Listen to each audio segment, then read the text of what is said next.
Baik. So berdasarkan kepada tutor yang kamu dah respon, and then saya dah bagi feedback, and then kuliah pun telah dikuliahkan tentang sedikit mengenai vektor dan juga sedikit sebanyak mengenai resultant dan juga resultant force lah, menggunakan coplanar dan juga kaedah parallelogram dan juga trigonometry method. So ada 2-3 benda yang saya nak kamu faham ya, iaitu ni benda ni lah. Okay. Pertamanya kita akan cuba tengok tentang unit vector dan juga Cartesian vector. Okay. And then kita nak tahu juga pasal position vector and force resultant menggunakan coplanar method. Okay. And then introducing force in 3D. Kalau sempat kita buat semualah. So saya mulakan dulu dengan pengenalan coplanar dan juga cara nak solve coplanar problem lah bagi force. So suppose that we have this typical example of force. Okay, this is your part CX. Boleh nampak ke ni? Part CY. Okay. So di sini ada force 1. And then di sini kita ada force 2. Okay. Kalau di fizik tu, okay, tak silap saya, okay, let's say this one is 30 degrees, this one is 15 degrees, and then this one is 50 Newton, this one is 80 Newton. So kalau ikut yang fizik tu, kamu akan buat table, tak silap saya. Okay, table untuk summation fx, summation fy. Betul kan? Okay.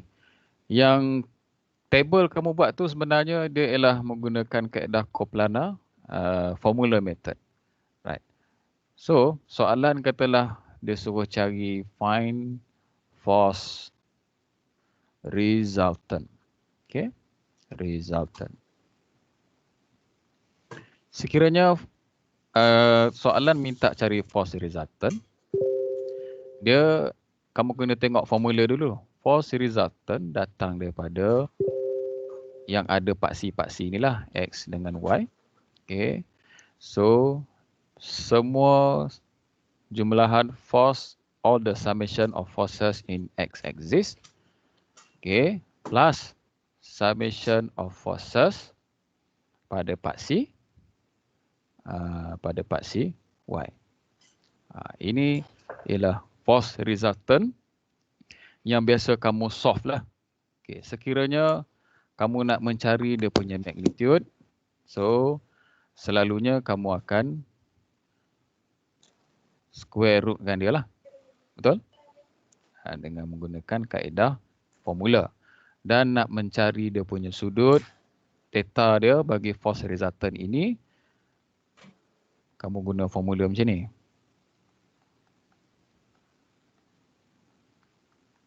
Okay. Yang ini semuanya daripada kaedah formula. Okay. Formula coplanar lah. Coplanar method. Itu dia punya idea. Baik. So bila you dah cari benda ni, kita cuba carilah. Kita cuba cari sebagai example summation fx. Of course, dia ialah datang daripada f1x. This is your f1x. The resolve from here, f1x. And then your f2 also resolve dekat pasi x. Okay. Dia akan jadi f2 pada pasi x. So, your fx summation is f1x plus f2x. Ini yang dimaksudkan dengan summation. Same goes for paksi y. Okay. Do the same. Fy equal to, okay, di sini ialah F1 yang di-resolve pada paksi y. Dan di sini ialah F2 yang di-resolve pada paksi y. So you will get this one should be F1Y plus minus F2Y. Dia macam tu. Faham tak idea tu? Baik. So bila kamu masukkan nilai, okay, dia akan jadi seperti yang tersenarai di sini lah. Okay.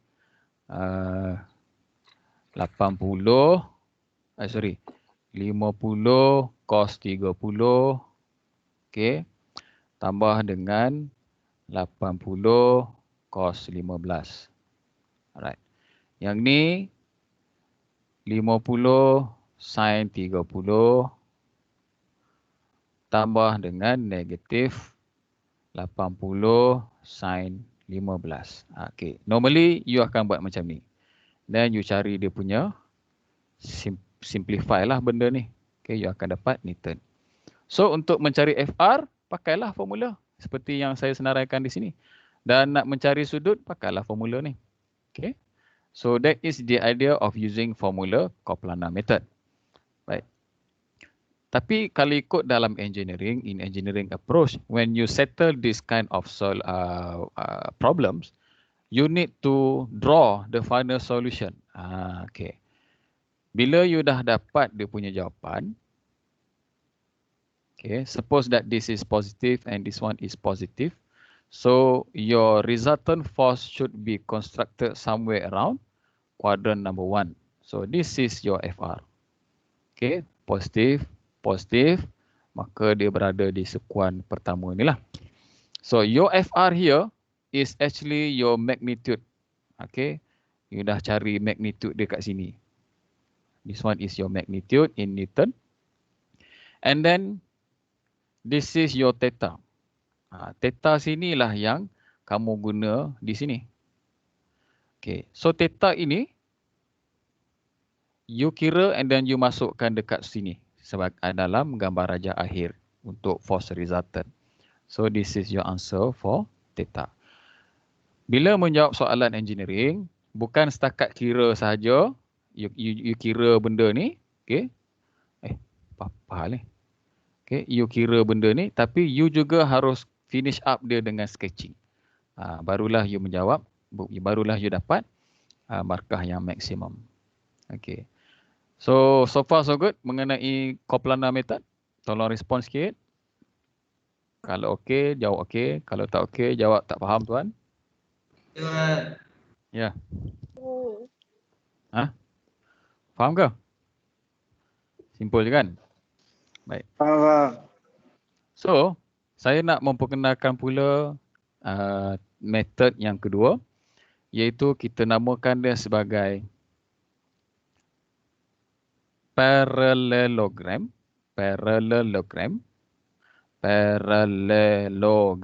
Jom tak betul lah. And trigo. Trigo method. So this method, dia kamu rujuk balik dengan jawab soalan ni ya. Sama je. Saya ada dua force. Jauhnya. Saya ada dua force. F1 dan juga F2 ni tadi. Okay, F2. So soalan dia sama je. Kita gunakan parallelogram dan juga trigo ini. Kita nak mencari FR dan juga dia punya sudut. Sama je kaedah dia. Kita nak cari FR dan sudut dia. Baik. Selain daripada mencari force resultant, kita juga boleh guna benda ni untuk mencari force equilibrium. Force equilibrium. Ini nanti next topic lah. Tapi buat masa ni kita fokus force resultant dahulu. So, what parallelogram and triangle cuba bagi tahu. You can, if you have two forces, ini idea dia. If you have two forces, this one F1 and this one is F2, you can construct a triangle and symmetrical triangle called parallelogram in order to find the answer. Okay. So, what I need to do is I need to construct triangle lah. So, this is your F1, redraw je balik. Okay. And then from this tail, this is your arrow. Tail kepada F2 ni tail F2 saya draw, okay, as per length dia sama lah, F2, okay. And then you construct ni lah F1, this is F1, and then this is F2. Secara automatik, you tahu gabungan F1 dan gabungan F2 menghasilkan your resultant force, which is called FR here lah, resultant force. Alright. So tadi sini ada sudut berapa tadi 30 and 15. 30 degrees and 15 degrees. Okay. Baik. So this is X, this is Y, this is X, this is your X, this is your Y. So your 30 should be here, should be inside the triangle. Okay. And then your 15 here, this is your X, your Y, and then your 15 is from X to F2 here, from X to F2. Okay. So, 15 degrees. Okay, 15 degrees. Right. From X to F2 is 15 degrees. Okay. So just draw je balik 15 degrees. You know that this one should be here to here is 90 degrees. So this one is 93 minus 15. Berapa nilai? Berapa ni? 75 betul lah? 75 tuan. 75 betul Okay, yours. This one should be 75. Betul. Alright. Okay, good. Alright. So here sini dan garisan sini is zigzag. Dalam matematik dia panggil sudut zigzag. So this one is 30 degrees. Meaning to say from here up, from here, okay, up to here is 180 degrees. Faham ke? 180 degrees. Saya nak mencari nilai ni. Nilai yang ada sini berapa ni? Ya.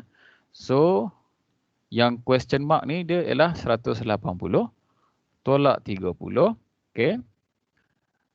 Atau, okay, tolak 30, tolak 75, tolak 15. Bagi tahu saya kejap berapa dalam ni? 60. Hah? Hello? 60 tuan, 60. Okay. So, here, by right, is 60 plus 75. Dua-dua ni tambah. So, you akan dapat berapa ni? 115 ke? Dia kurang apa? 135. 135. 135. So, saya dah dapat sudut dalam ni. Here to here is 135. So the idea of parallelogram and triangle method is you construct triangle first and then use this triangle to find this FR and its theta. So from here already know that the theta for FR here is 135 degrees. You dah dapat terus dah. Okay, dengan menggunakan kaedah matematik saja. So untuk mencari FR, triangle methods ni dia introduce you dengan kaedah sine law. Sine law ataupun kaedah cos law pun boleh. So sine law stated that, okay, tengok F1 ni, okay, magnitude F1 divided dengan angle dia So F1 ni, angle dia you kena tengok bertentangan dengan dia di sinilah. Angle tu di sini. Dia bertentang mata dengan F1. Dia bertentang mata dengan F1. Ini sudut bagi F1. So this one should be your theta F1. So sin theta F1 because we are dealing with sinus law. So kena tulis sinus law lah, sin. Equal to F2. So your F2 here, dia mesti bertentang mata dengan di sini. Okay. 30 degrees dia nampak F2. So should be sin 30 degrees and should equal to FR and 135. FR and 135 degrees. So dalam benda ni yang tak tahu ni je lah. Because F1 dengan F2 dah ada nilai. Kita dah ada nilai tadi. Berapa tadi ya? 50 and 80. Okay. So 50 and 80. 50 Newton, 80 Newton. So rearrange the formula. You pakailah mana-mana salah satu. Sepatutnya you dapatlah nilai force resultant dengan menggunakan kaedah trigo ni. Okay. Ada satu lagi, sekiranya kamu tak suka kaedah sinus law, kita boleh guna cosinus law. Okay, cosinus law. Formula dia adalah kamu nak cari FR, magnitude. Okay, dia punya perkali dia tu ialah F1. Okay, F1 squared plus F2 squared. Okay, minus 2 F1 and F2 cos. So your FR here is dealing with 135. Dia tengok 135. So 135 degrees. So meaning to say semua value dah ada, ni pun dah ada, automatic you akan dapat FR juga menggunakan kaedah cos law. So either way you will find the answer more or less it should be the same for these two law lah. So far so good. Can you follow so far? Please give me your response, guys. Yes, Tuan. Okay, good. Now, parallelogram is actually you construct another symmetrical triangle apart from this triangle. Okay, this is your triangle. Okay, here lah, here. This is your triangle here. This is your triangle. Okay, you guna triangle ni untuk dapat sin law and cos law. So parallelogram method is actually you just meaning to say, okay, this one is F2, F1, F2. Alright, this one F1, F2. You can also consider or you can also conclude that this FR is also constructed by F2 plus F1. Tapi dia moving kat bawah, dia bergerak ke bawah. Okay, F2 plus F1. So yielding FR also. So this kind of construction, macam ni punya construction, we call it as parallelogram method. But the requirements and the method how to do it is more or less the same. You can use sin law and cos law inside this parallelogram method. So far so good? Boleh ke? Jadi the kesimpulan here, kesimpulan pula dah. Kesimpulan apa dalam bahasa Inggeris? The conclusion. The conclusion here, if you have forces, okay, if you have only two external forces, in this case F1 and F2, and you need to find resultant force, so you can use either parallelogram or trigo method, and as well as formula coplanar method. Alright. Sekiranya you ada lebih force, let's say you have more than two forces, you have F1 here, and then you have F2 here, and then some more you have F3 here. So when it comes to finding the solution by using parallelogram and trigonometry, this kind of method cannot be used anymore. You tak boleh guna dah. Kalau you guna juga, you pening. Okay. So this is your F1. And then you cuba gagah juga cari F2. and then F3, you letak ke sana, and then you pun katalah, okay tuan, ini dia punya FR. Now tell me how is that you are supposed to find the triangle. This is not a triangle anymore, and then you can find that it is difficult for you to find the sudut here. Sudut here is quite difficult. Okay, so that's why if you have more than 2 forces, you cannot apply parallelogram and trigonometry method. But you can apply formula coplanar method. Just tambah je lah. Sini F1, sini F2, tambahlah F3. F3 pula. Okay, tambahlah F3. Okay. Kalau ada F4 juga, sini ada F4, tambah je lah F4. Tambah F4, X tambah F4, Y kat sini. So, the advantage of using coplanar method is that you can find the solution despite of the forces yang banyak. So, dia tidak jadi isu. Okay. Can you follow? Boleh faham ke? Boleh tuan. Okay, good. Boleh tuan, slow. Boleh?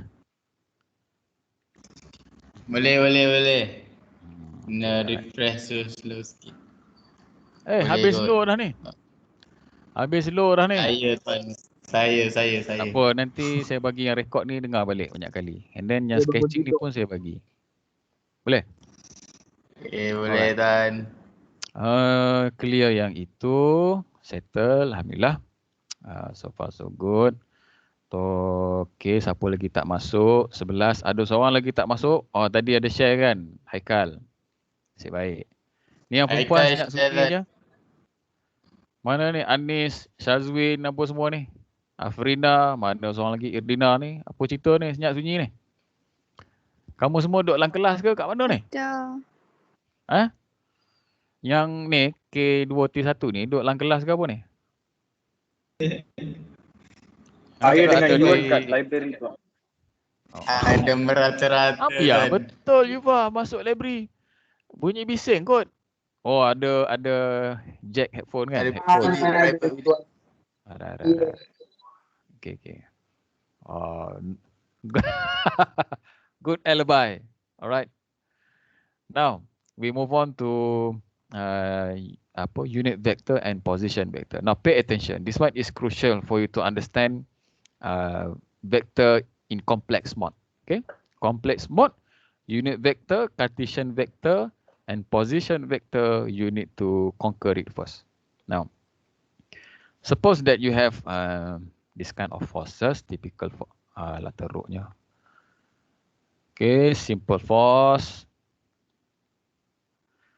Ingat, we are dealing with 2D now, not 3D. Just focus on 2D and then later on you akan faham 3D. So this is your F1. Let's say, okay, this is your F1. Okay. Suppose that F1 ini terhasil daripada the movement of Fx here and the movement of Fy here. Memang macam itulah dia jadi pun. Fx, Fy yielding F1. That is the basic concept of vector. Itu yang paling penting nak kena tahu. Right. Suppose that I have some sort of magnitude value here lah. Alright.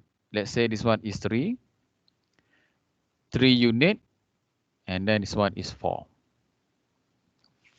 So Fx ni dia move 3 kali 3 unit, and then Fy dia naik 4 unit. So of course this one should be 5. Okay. So the triangle, right triangle here is 3, 4, 5. So this is the basic thing. Now,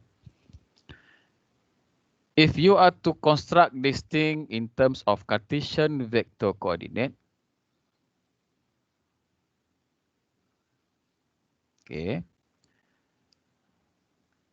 pay attention here. X will be denominated by using I, Y by using J.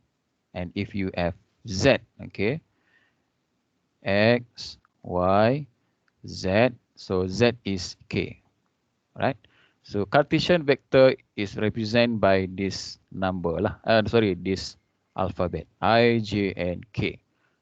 Okay, baik.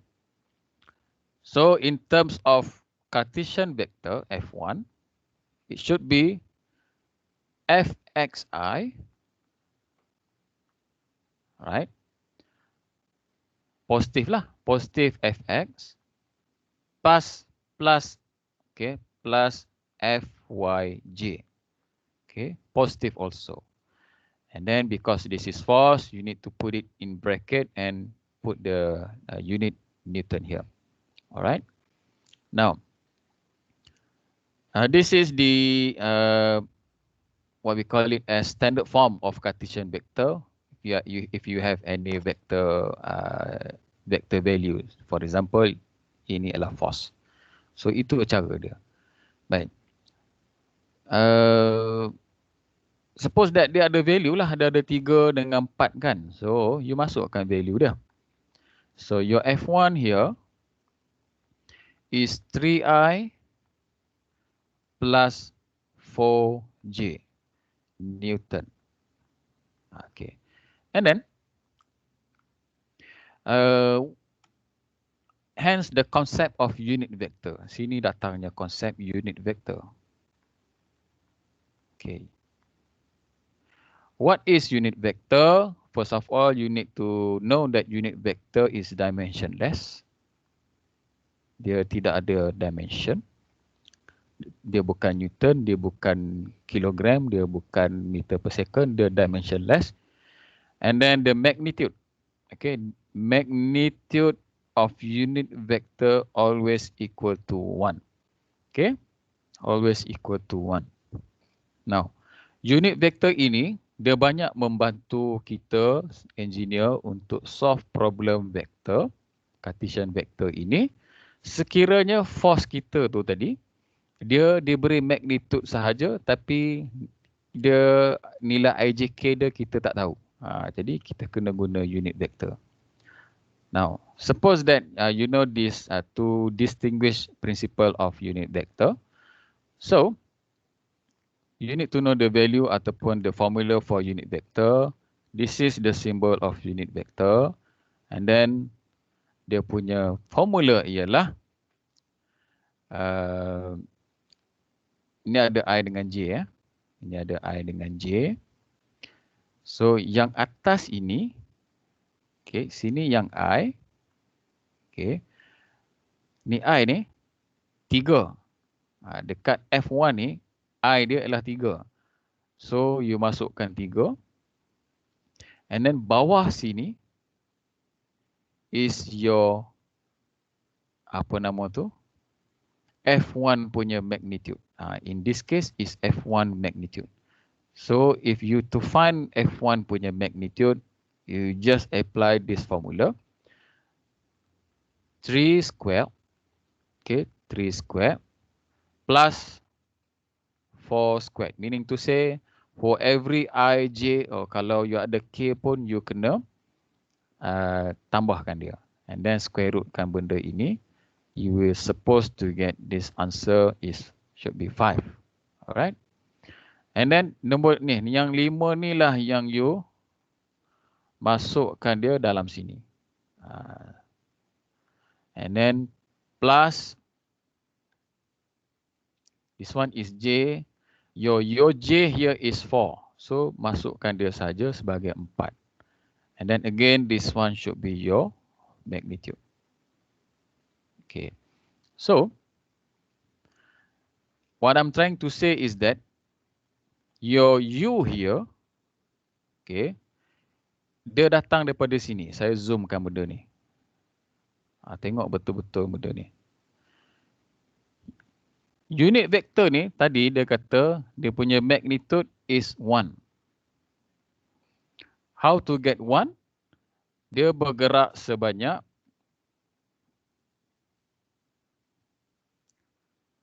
3/5 I tambah 4/5J. Meaning to say, dia bergerak dekat paksi X ni 3/5 dan dia naik dekat paksi Y 4/5. Baru dia dapat sini 1. And then it will repeat the same thing. Dia akan dapat another magnitude 1. Repeat the same thing, it will get another 1. Repeat the same thing, it will get another 1. And then suddenly repeat the same thing. And eventually your accumulation of this unit vector akan menghasilkan nilai F1 which is 5. 1, 2, 3, 4, 5. So meaning to say, sekiranya kamu dah tahu nilai unit vector ini, you just multiply by the value of this F magnitude to find F1 here in terms of I and J ataupun Cartesian vector coordinate. That's it. Itu je. Okay. Untuk membuktikan yang ini ni 3/5I tambah 4/5J ini dia magnitude is equal to what? You just menggunakan formula lah. Okay. 3/5 squared plus 4/5 squared. 4/5 squared and then square root. Tolong cari kejap berapa jawapan dia. Sama tak dengan konsep yang dia bagi tahu ni? Berapa answer dia? Confirm 1? Confirm. 1. Alright. So, the idea is that whenever you find that your F tidak ada nilai IJK, tidak ada nilai Cartesian vector, tidak diberi in form of Cartesian vector, but it gives you only the magnitude value. So in order for you to convert that forces in terms of IJK Cartesian vector, you need to find the unit vector value. Alright? And then you just guna unit vector value itu darab dengan dia punya magnitude, so you boleh meng-IJK kan that force. Itu idea dia untuk unit vector. Macam ni. Nampak macam confused kan? Kita buat satu contoh lah, boleh? So far konsep dia okey? Konsep ni okey ke? Okay, Tuan. Okey. Okey, Tuan. Kita ambil contoh. Okey, Tuan.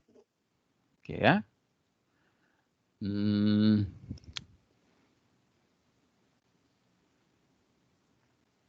Okey. Saya ada satu force F 150 Newton. Coordinate here coordinate here is tak apalah saya tulis tinggi sini. This is 4, this is 3. Okay. So 3, 4, 5. Kita tahu sini 5 lah. So bila kita tulis unit vector, dia ialah 3/5 I plus 4/5 J. Now, soalan suruh F in terms of Cartesian vector. Sekarang ni, dia hanya 150 Newton. Kita tak tahu pun dia F apa. Cerita dia, dia nak kamu IJK kan benda ni. I plus the value of here J. Okay. Semua ni Newton. So ini yang dia nak suruh kamu cari ni. Macam mana? Okay. Boleh faham ke? So cara dia ialah dengan menggunakan formula ni. Iaitu kamu nak mencari nilai force ni dalam bentuk Cartesian vector, you kena guna formula ni. Unit vector darab dengan dia punya magnitude of force. Ni. Okay. Baik. Magnitude of force here sudah diberi, which is 150 Newton. Now U here, ni dia lah. So when you elaborate this question, this equation, it is actually this one is your U, and this one you just multiply it by 150, and then elaborate je lah.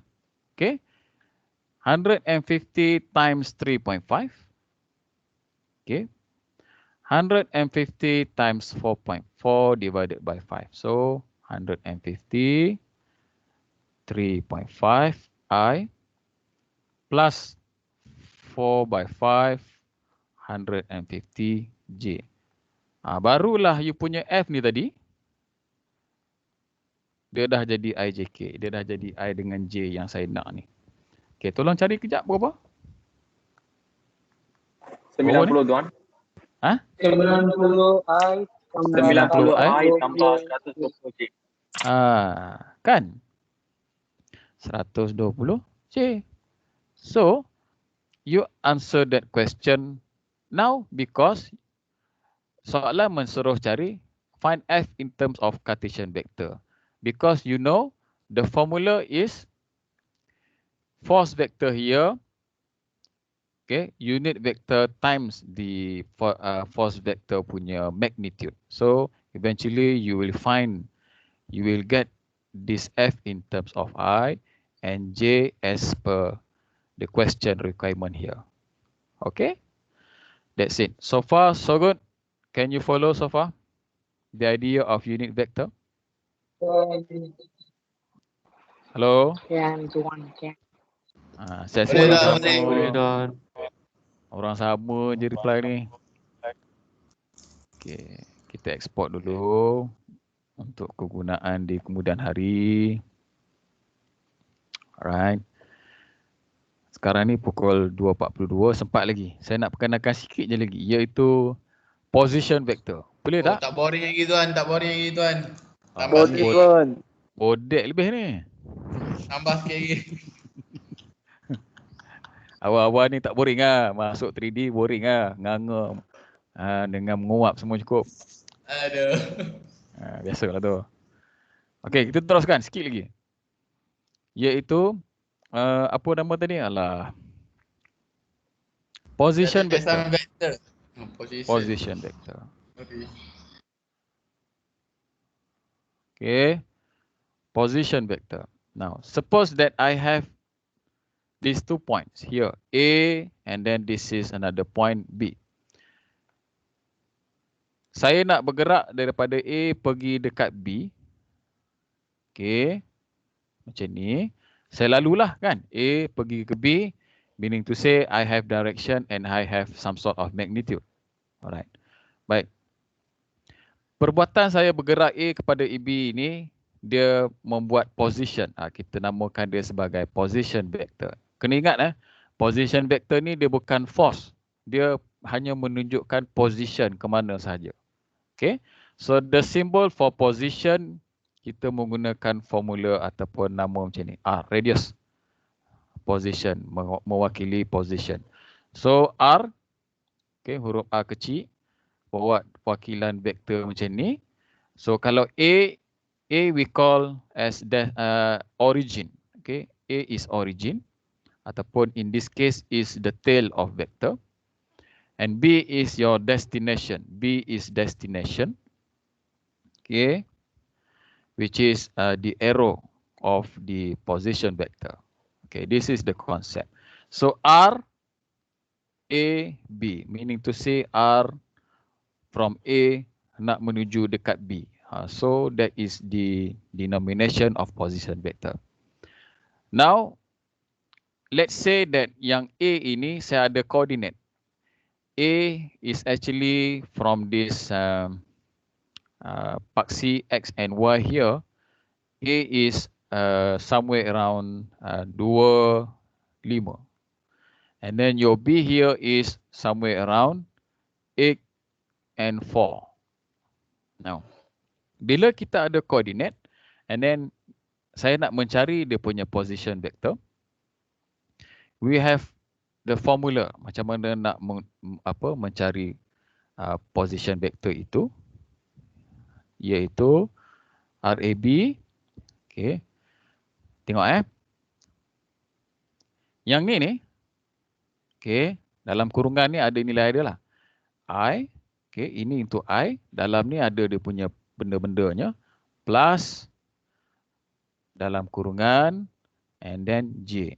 I and J. If you have K, and then plus K lah. So,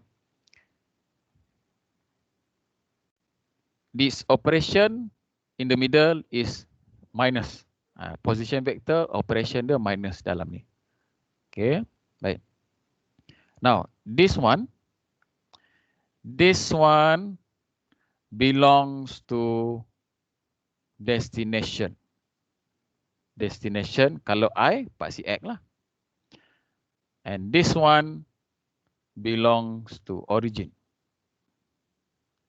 Boleh faham ke? Okay. This one belongs to destination. Tapi dia paksi Y lah.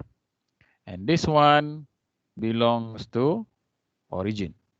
Now tell me what is the value here now. Sini saya nak tulis apa ni? Ingat X dengan Y ni. 8. 8. 8 tolak 2 tuan. 2. Halo. 2 tuan, 2. 8 tolak 2. Okay, good. This one? 4 tolak 5. Mana bunyi? Kejap. 5. Silap lah ni. 4 tolak 5. Ni sepatutnya tinggi lagi lah daripada 5. Apalah. 6 lah. 6. 6 tolak? 6 tolak 5. Berapa? Berapa ni? 8 tolak 2. 6I tambah J tuan. 1 J. J. Kita tak tulis lah 1, kita tulis J. Inilah position vector. Oh. Tak susah mana pun. Boleh? Okay, baik. Boleh tuan. Sekiranya saya ada satu lagi titik. This one is A. This one is B. And then saya ada satu position vector. Alah. Padam je lah. B.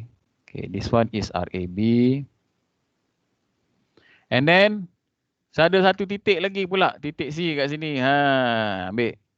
Alright. Ini RAB. Ini RAC.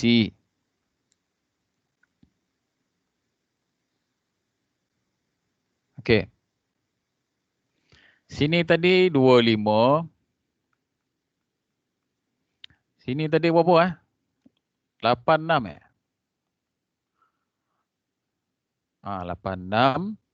So C is 8 negatif 4. Alright. So RAC saya berapa?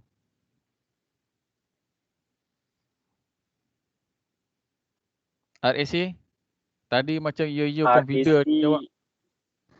Negatif 2 8 tolak 2 tuan. 8 tolak 2 lagi? Tambah negatif 4 tolak 5. Negatif 4. negatif 4 tolak 5. Ya, tolak 5. Okey, tolak 5. Berapa? 6I. 6I 6 tambah J. negatif 9. Okay, good. Very good. Now, RAB tadi berapa RAB 6I tolak J rasanya. Tolak J. Tolak J. Okay, good. Dah dapat.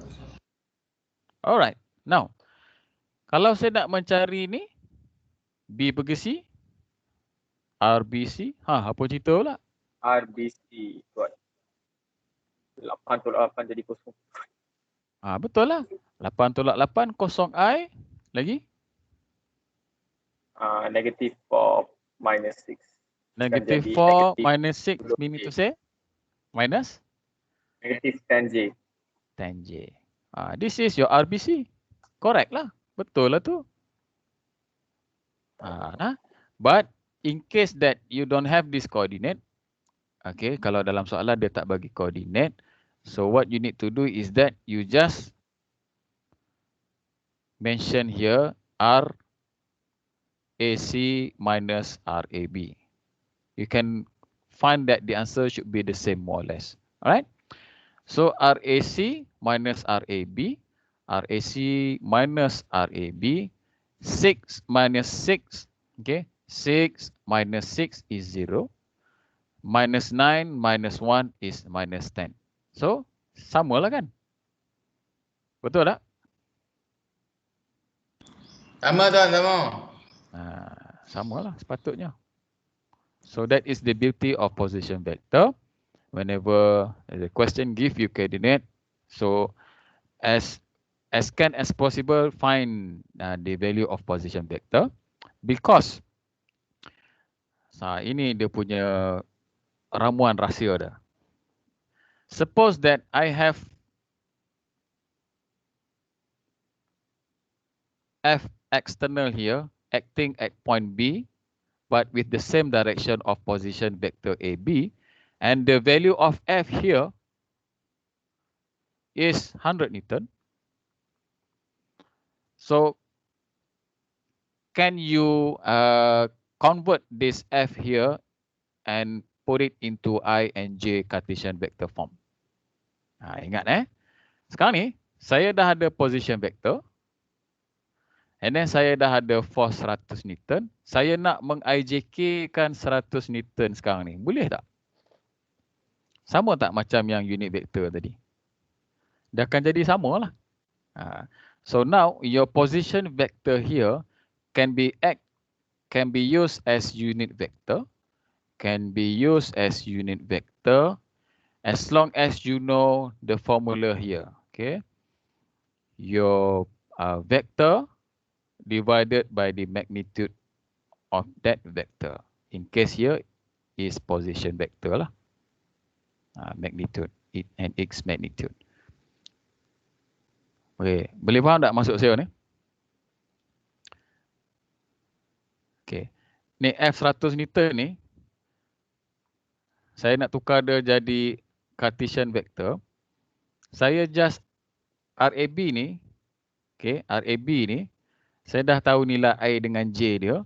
Saya hanya convert dia jadi unit vector lah. Dalam kes ni, dia ialah 6. Okay, bahagikan dengan dia punya magnitude.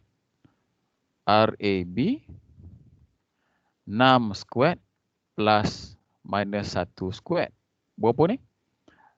36 plus 1, 37. 37 kan? Betul tak? Square root of 37. So this is your square root of 37. I plus minus 1 square root of 37 J. This is your unit vector bagi AB. Sebab you dah ada nilai IJK ni, IJ. You just convert dia jadi unit vector. So put it in here because F vector ni nak jadi IJK, kita hanya masukkan magnitude dia, which is 100. So semua ni times dengan 100. Barulah kamu boleh Cartesian vectorkan force ni balik nanti.